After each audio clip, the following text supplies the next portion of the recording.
Hello, I'm Crafty Andy, and these are my thoughts. I'm here to share with you a personal story of mine. All this talk about groomers going after children, I figured it's important to share my own story and how I was groomed as a child, and that you share this around right now so others can avoid having the same experience I did. Especially if they're conservative or Christian. Please shove it in their face.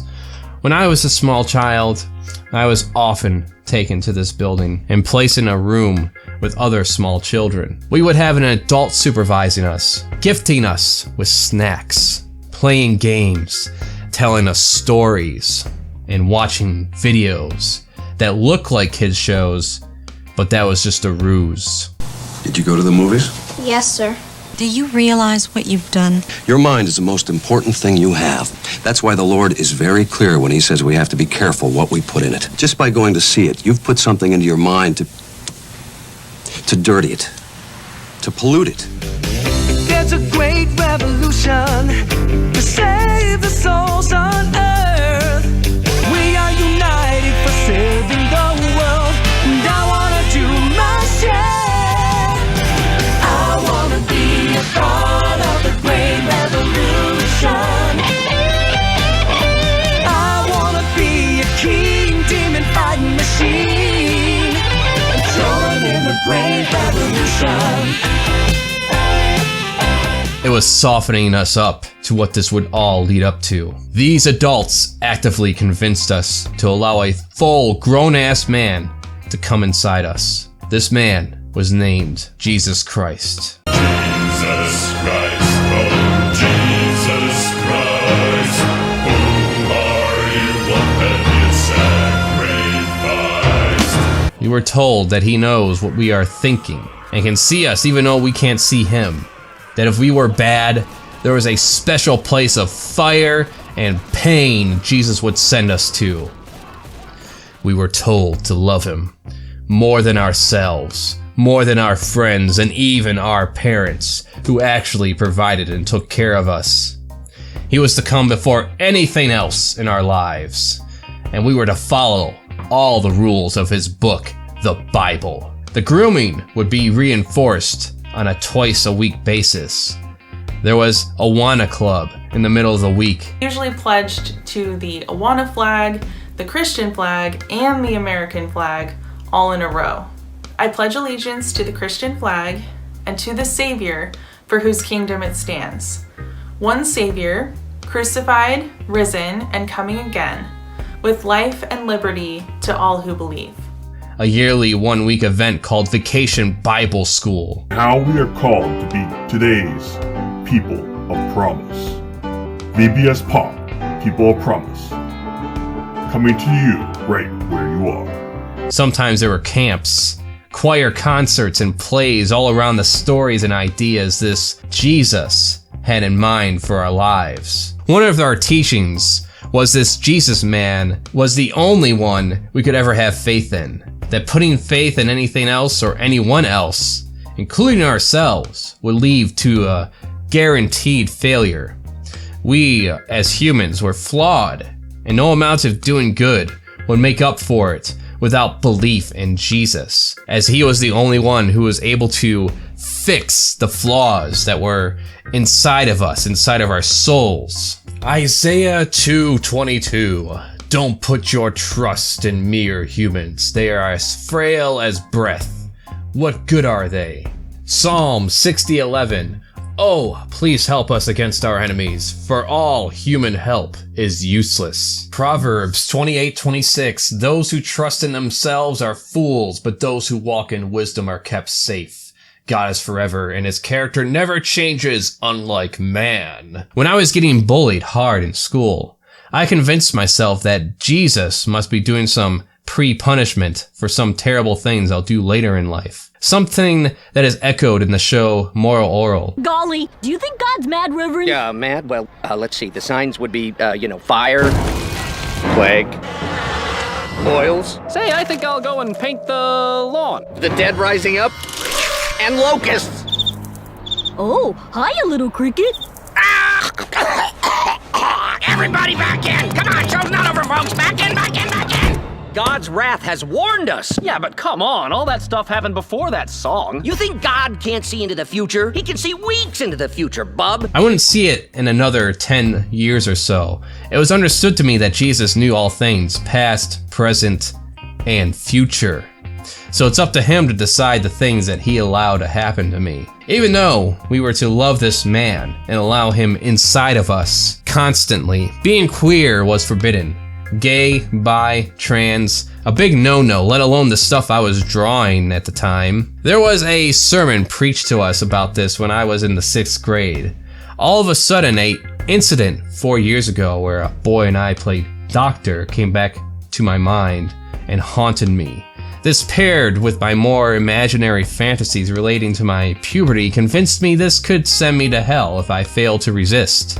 Because we are groomed and believe in Jesus, who was God in human form, could read our thoughts. If we were not forgiven before we died, he could send us to hell for bad activities or thoughts. This created a doom loop within my brain. Thinking naughty thoughts could send you to hell, which causes you to think about naughty thoughts. This could cause people to evolve into aggressive bigots in order to clear their name and reinforce the idea that they are straight and normal. These people will rationally lash out against queer people as a way to mask their own status. Gwen Araujo. The group of young adults was a mix of races and genders and enjoyed playing dominoes at the house they shared. 4 men in the group, Michael Magidson, Jose Morel, Yara Nabors, and Jason Cazares, took a particular shine to Gwen. A few weeks into the friendship, she was invited to a party they were planning. At the party on October 3rd, 2002, it was discovered by forced inspection that Gwen had a penis. Quickly, 2 of the men she befriended became extremely agitated. One of them, Magidson, began choking her in the hallway of the house. People began fleeing, but Jose Morel and Yara Nabors remained. Inside, the 3 assailants continued assaulting Gwen. She was brutally beaten for 5 hours. Jose Morel beat her over the head with a frying pan, and then struck her again with a can of tomatoes. Mike Magidson kneed her in the head against the living room wall with such force that it left an indentation in the plaster. After this, Gwen was taken to the garage and strangled with a rope. For myself, it was a 10-year internal struggle of me being in denial, wasting time collecting and drawing porn, and then hating myself for it. I would destroy all of it and then later start the process all over again multiple times. More time was wasted thinking to myself and worrying if I was living my life the right way. That I had to find a woman to marry and have kids with. That I had to find a steady job to pay the bills to raise a traditional family, because that's the rules of the world I was groomed into. And do you, Blaberta Hymantact, take Clay Puppington as your lawful wedded husband? Why not? With plenty of Bible verses and preachers that spoke for him to reinforce that expectation enforced onto me. It wasn't until I was 21 years old that I decided to stop hurting myself over these desires and fantasies that Jesus would have to understand. We were told he was all understanding and all loving. There was only one unforgivable sin though, and that was denying Jesus's existence. A year later, in 2008, there was a lot going on about bringing intelligent design in the classroom and teaching the non-existent controversy when it comes to evolution and the way to backdoor religious teachings into the public classroom. 150 years ago, Charles Darwin transformed science with his theory of natural selection. Today, that theory faces a formidable challenge. Intelligent design has sparked both discovery and intense debate over the origin of life on Earth. And for a growing number of scientists, it represents a paradigm, an idea with the power to, once again, redefine the foundations of scientific thought. An attempt to groom students and allowing Jesus to come inside them on a massive scale. As I looked into information on evolution and creationism, I came across a few people on creationism who are irrelevant. But then there was a series from Orel called The Falsehoods of Creationism. To adequately understand evolution, you not only have to understand how to be scientific, which is the real trick for most people, but you also have to know something about cellular biology, genetics and anatomy, geology, particularly paleontology, as well as environmental systems, tectonics, atomic chemistry, and especially taxonomy, which most people don't know squat about at all. Most people who accept evolution also tend to know a whole lot about cosmology, geography, history, sociology, politics, and, of course, religion. But to believe in creationism, you don't have to know anything about anything, and it's better if you don't. Because creationism relies on ignorance. It is not honest research. It is a scam, a con job, exploiting the common folk and preying on their deepest beliefs and fears. It got me to actually read the Bible more thoroughly instead of accepting the cherry-picked verses fed to us over the last decades of my life. That's when I realized that no God would have written something so fucking stupid. Talking animals, sanctioning the murder of children for disobedience, forbidding women to speak in church? Holy genocide, are you fucking for real? No, of course not. Once I realized this Jesus and God weren't even the same person, let alone real, that it was something I was groomed into believing over reality, I broke the conditioning. We know it! We're breaking the conditioning! Ah! We're coming for you, globalist!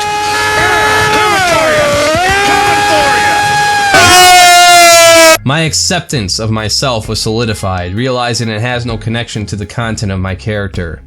The fear of death was gone, with the realization that no one knows what happens, if anything, after we die. And that all that time spent feeling guilty over nothing was completely wasted. And that's when the anger set in. No child should let any adult come inside them, fictional or real. There's not any form of consent a child can give that makes it okay for adults to convince them that there is an invisible man up in the sky, watching them all hours of the day when they go to the bathroom, take a shower, or sleeping. That he is there and can pass divine judgment on you if you don't follow his rules.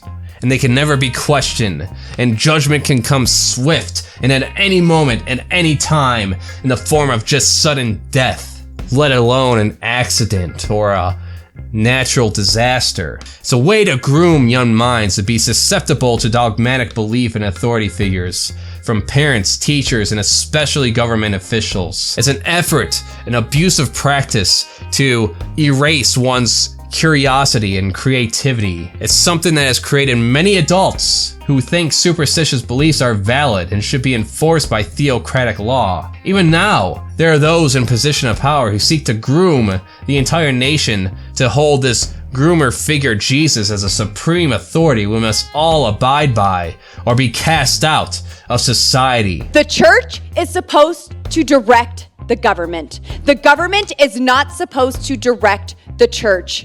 That is not how our founding fathers intended it. And I'm tired of this separation of church and state junk that's not in the Constitution. It was in a stinking letter, and it means nothing like what they say it does.